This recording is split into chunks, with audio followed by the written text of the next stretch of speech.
lahat ng dudumi, arestuin ninyo. Taong bayan, huwag nyong hayaan ng isang tolongges babuyin ang mga bagay na pag-aari natin. Sa lahat ng viewers ng Busilak Diary, please subscribe. Ingat kayo. God bless you.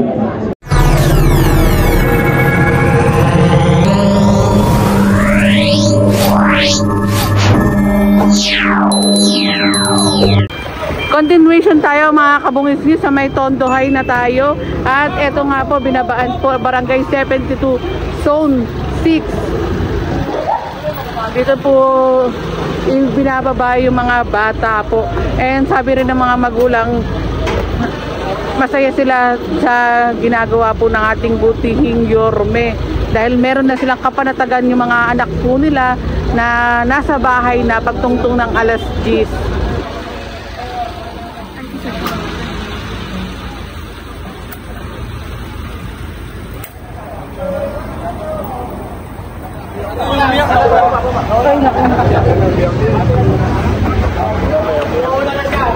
Tagal, pasok tayo.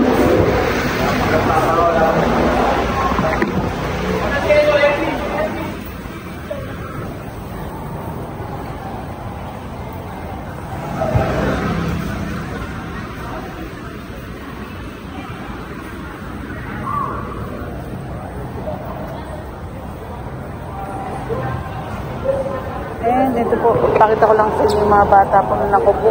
Hindi ko lang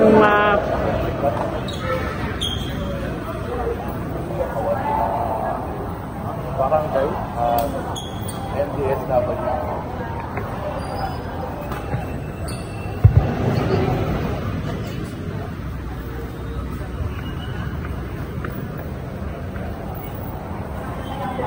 Ayan, perma po. Pinapasulat ng kanilang pangalan.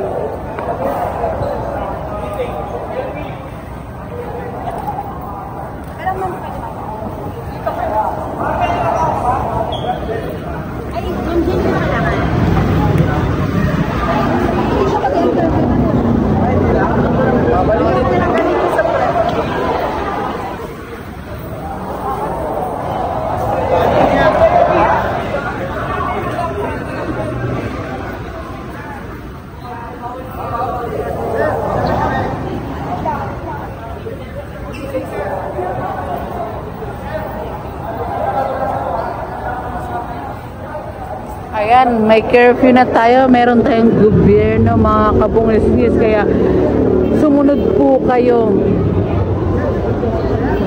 Kung nasanay kayo dati na walang gobyerno, kay Mayor Isko Moreno, kailangan nyo pong sumunod. Para rin sa kaligtasan nyo, sa kapakanan nyo. Ito pong ginagawa ng ating butihing Yorme na si Mayor Isko Moreno.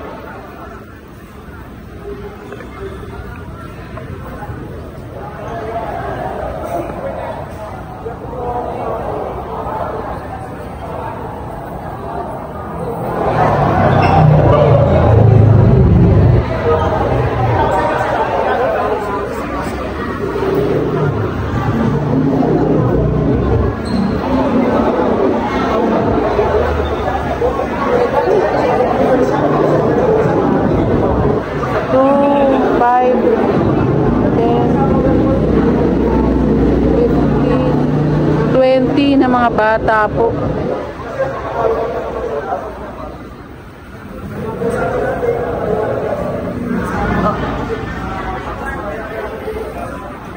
Ayan, papatawag po yung mga magulang. Sabi ni Sir Jaden, sasabihin yung ordinansa po.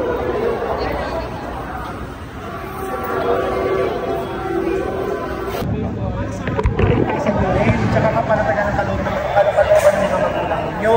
Naintindihan niyo ba ako? Ha? Pagka basta mag-alas 10 na, uwi na kayo. Mag-alas 10 na, uwi na kayo at doon na kayo sa bahay. Lahat ng mga computer shops ngayon, pupuntahan na namin. Lahat ng lalabag papasara namin. Ha? O kaya, kasi hati-hanin ninyo, social worker namin yan, dito muna kayo hanggang sa sundin kayo ng mga nyo, ha? Naunawaan ninyo? Unawaan ninyo, ha? Ate, huwag na lalabag, ate, ha? Relax ka lang dito, ha? Ayan, nakausap na po yung mga bata nga rin po. Na-turn over na rin po dito. Sila ma'am na rin po ang bahala. Pagka sa barangay lang, disposition ng barangay, yung kailangan ng barangay, masabi, agaling mo na sa papakuha ko sa iyo, dito para sa iyo, patawag ng magulang, kung sa akin na, bahala na, ito ang disposition. Ayun, kung medyo makulit, talagang iba ng kamag-anak, makukuha ko sa iyo, gagawin natin sa first time. Kasi papakagir mo lang ngayon, yung delta na. Wala na. Itatawag lang po namin kay Ma'am Yeki. Dito po ngayon tayo sa may test, dito sa may Tayuman. Masakay naman tayo. Ngayon, dito lang ako, random lang, tinitignan ko lang. Nakaready naman po kami sa nakapag-coordinate na rin po kami sa amin. Oo, kalakit ako nga ng isip. Yung mga may kasama nito yung first time lang.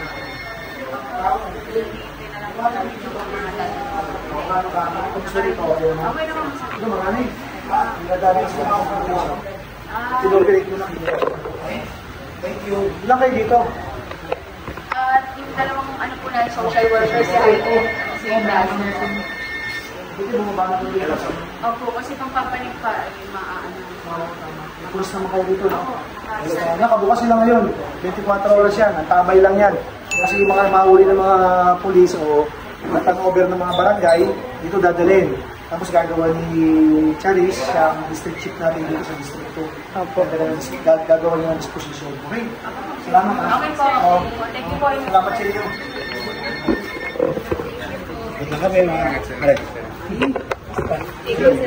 And ayan, hello sir, nag-iikot nga po si Sir J, Director J, para paalalahanan din po. And kasama rin po natin ang ating mga masisipag magigiting ng mga kapulisan ng SMART.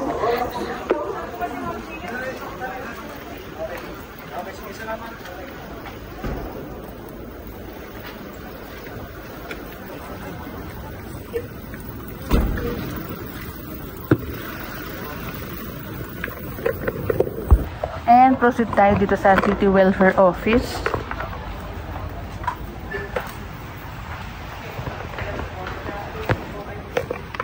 Ilan yung social worker na kasama?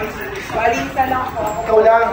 Tapos, dalawang ano, dati. Dito ba? Diba kayo dito? Pagka nasabihan mo kayo ni Julie, ni Bahelo, diba? Hindi mo sa kanya, nahanap mo siya, ha? Ikaw na kayo palit ko kay Bahelo. Hindi, ganito, ha? Yan, ha? Si Oris pa lang. Ganon? Si Oris ka ba? Hindi kami nga. First day po. Ganon? Kasi, sabihin mo yung papalit nyo, yung susunod na gabi, kasi bukas na tayo eh. Hindi po ang oras.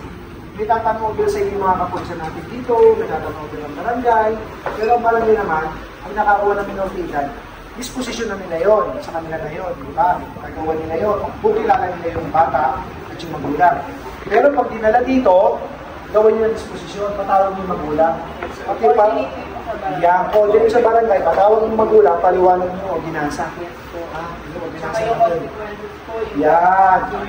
Ngayon, pag ngayon bata, piliin yan, kasi nag-usap kami yun, may pagpili niya ng bata at 3 beses na, hawakan niyo si Kelly sa harap, dadalhin natin sa Boys Town. Doon ay kiklaim ng magulang sa Boys Town. Ito na gagawin natin, ha? Kasi pag may dumating dito na turnover ng pulis o ng barangay, tanggapin nila, gawin yung disposition. Pero kung din sa kanila. Ngayon, pag sa kanila naman, sinabi naman namin sa mga barangay, gawin na lang yung disposition, patawag yung mga magulang.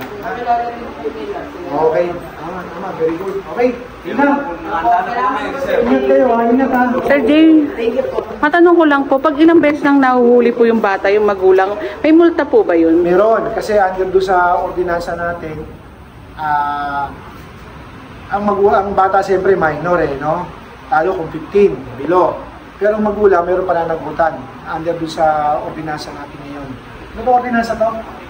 84, sorry ha? 8547. Meron diyang particular na provision sa 8547 na ordinansa, yung magulang na mismo yung parent. Yung multa yan, 2,000, 2,000. 2,000, pananagutan ng magulang dyan. Kaya dapat ang mga magulang maunawaan nila yung ordinansa na kung walang pananagutan yung anak nila, sila meron silang pananagutan. Paalala niyo po sa mga magulang din po. Paalala ko sa magulang, unang-una, siyempre, sinupin niyo yung mga anak ninyo. Lalo na kung mag-alas 10 na ng gabi. Kasi para din sa anak niyo yan. Tsaka siyempre, bilang mga magulang, magulang ako, kayo, magulang kayo, mahirap naman matulog sa oras ng gabi, wala pa yung anak sa tabi mo. Diba? Hindi panatag. Oo, hindi ka panatag. Para sa kapanatagan nila, at para sa kaligtasan ng anak nila, alas 10, huwag na nilang palabasin. Ayan, maraming salamat po, Director J. De La Fuente ng MDSW. Grabe, sipag ni Sir J, ha. Nakakailang na tayo, distrito. Tuloy-tuloy ang trabaho. Masipag ang ating mayor, masipag din ang mga kawani ng lungsod ng Maynila.